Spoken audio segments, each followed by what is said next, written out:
Tennis has been around since the 1400s and has only grown in popularity between then and today. With various tournaments and many different ways to go pro, the game has seen the best game there has ever been played. Tennis is a physically challenging sport with sprinting back and forth, bending to hit the ball, jumping to hit the overhead, with quick reactions at the net, and hitting the ball very hard every time. With all of its physical challenges, the sport seems to be very difficult. Most think that the player with the best physical skills is the one that will win the match. What most people don't realize is that most of the players on the tour all have the skills to be the best. Winning comes from within.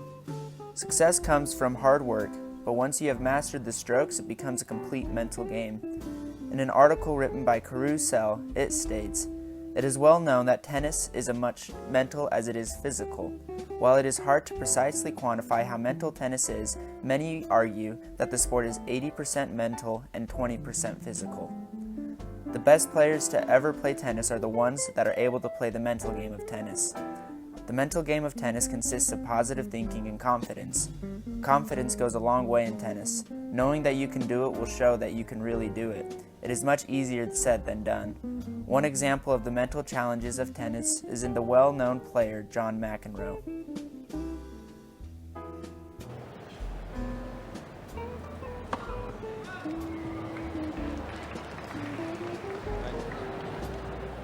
It was the wrong side. The ball chalk came up all over. No, it was a bit of a spread, Mr. McEnroe. That was a good call. Excuse me? That was a bit of a spread. Look, you can't be serious, man. You cannot be serious! That ball was on the line. Chalk flew up. John McEnroe was infamous for his well-played game at the net, his intensity, and most of all, he was known for his meltdowns. In an article written by psychologists and tennis professionals, they state, "No player exemplifies the mental challenges of tennis quite like John McEnroe. His epic outbursts gave color to many a match. If he were able to stay cool mentally, it could have resulted in him being able to win more, and most of all, he would have been able to enjoy the game more than he did. If people are unable to enjoy the sport that they play, it can wear on them mentally." Now, an example of a tennis player that mastered the mental game of tennis is a player known as Roger Federer. Roger Federer is a very successful tennis player and, to many, is known as the greatest player of all time. He has won 20 Grand Slam titles and was ranked number 1 in the world for 237 consecutive weeks. What makes Federer so special in the game of tennis is his precise shots, his unpredictable placement, and most of all, his calm and relaxed composure on the court. Federer is known for remaining mentally tough and being able to come back no matter the deficit. In one match in a Grand Slam, Federer's opponent had a match point, and Federer was able to battle back and end up winning the match. Each player had the strokes and technique to win the match, but what made Federer win the match was his mentality. In the Indian Wells tournament, Federer was knocked out and discouraged, but in the next tournament known as the Miami Open, Federer was able to overcome the loss and win the tournament.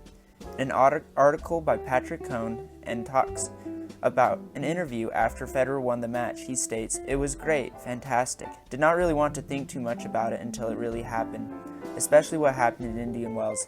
I was just like, keep playing good tennis, keep staying in the lead, and then somehow at some point you can enjoy if you win it. But I did not want to think too far ahead how it would feel. What I would say, all these things for some reason today, I was able to push him on the side." Federer was able to focus on the present and what he had to do to win the match. That is such a huge part of tennis and even in life. If you can focus on the here and now, you are then able to focus and do what needs to be done. If you're able to focus on the things that you can control and what you need to do to succeed, you will find more success and even more joy.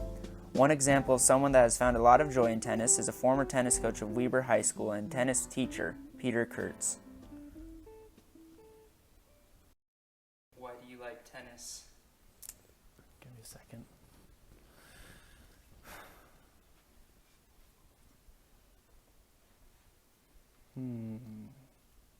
On your own time.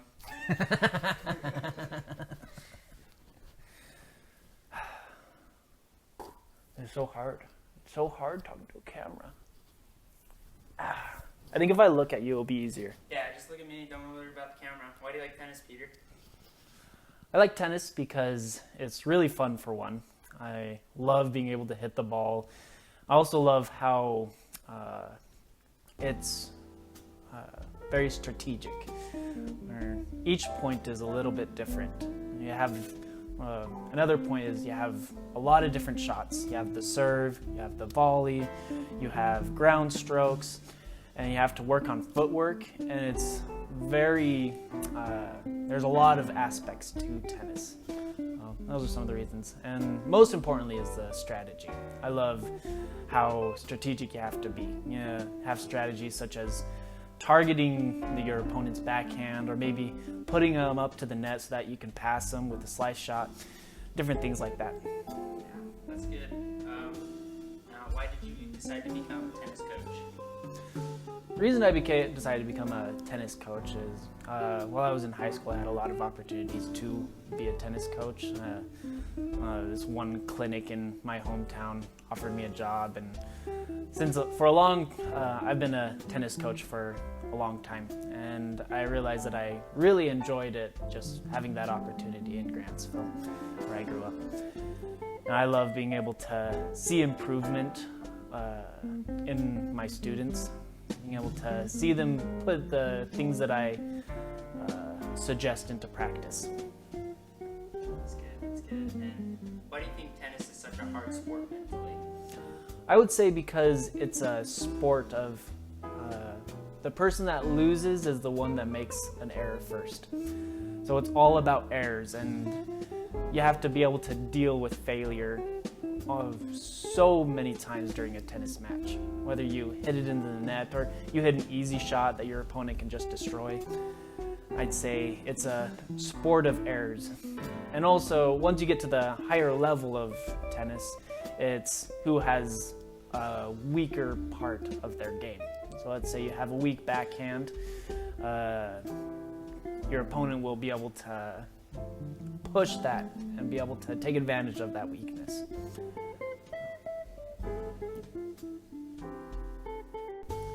As you can see, tennis is a very challenging sport. In an article by Joaquin Docil, he states, "Nobody who has played tennis with an intensity or passion would dispute the statement that beyond the purely physical and technical aspects of the game is a mental or emotional component that often overshadows and transcends the physical aspects. A player's mental capacity can make or break them. It can lead them to championship upon championship or loss after loss. What determines between the world number 1 and the world number 10 is the mental game." In an article by T.B. Magnus, he states, "Achievement of a high sport results is possible without consideration of individual typological peculiarities of sportsmen's supreme nervous system, which compose psychological and psychophysiological basis of behavioral and cognitive process and their vegetative provisioning. As seen, high performance comes from the mental game. A practice athlete is able to master the skills necessary to do well in sports. But if the athlete doesn't think they can perform well, they will be unable to get the job done." In one more article by Stephanie Kovacic and Martin Ingram, they state, "Mentality is an essential ingredient of all athletic performance. However, the influence a player's mental skills has on the outcomes of competition varies widely across sports.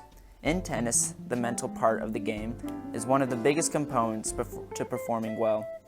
Tennis not only teaches you patience and your physical ability, it also teaches you how to stay mentally tough. Mental toughness is a key ingredient to success not only in sports but in life. If people are always saying that they can do it, they will be unable to do it. If they say that there's no hope, then there really is no hope. Turning a negative statement into a way that you can improve will only help you take those hurdles in life and use them as stepping stones to success. Everyone is focused on these physical things when winning is more than something physical."